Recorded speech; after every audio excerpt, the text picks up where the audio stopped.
ओव्हरव्ह्यूमध्ये तुमचं स्वागत आहे.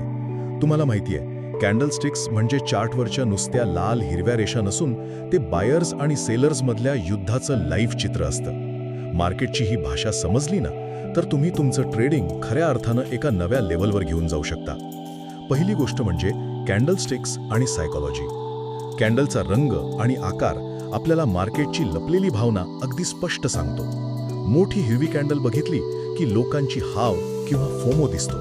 लाल कॅन्डल भीती दाखवते, तर डोजी जिथे ओपन आणि क्लोज अगदी समान असतं ती मार्केटमधला संभ्रम दाखवते.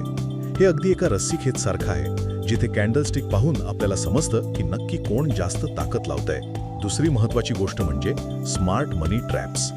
बरेच रिटेल ट्रेडर्स हिरवी कॅन्डल बघून आंधळेपणाने खरेदी करतात, पण मोठे गुंतवणूकदार मुद्दाम फॉल्स ब्रेकआउट्स तयार करून त्यांना जाळ्यात अडकवतात. मार्केटचा ट्रेंड न पाहता नुसता हॅमर पॅटर्न दिसला म्हणून लगेच ट्रेड घेणं हे वेगानं येणाऱ्या ट्रेनसमोर आपली गाडी उभी करण्यासारखंच.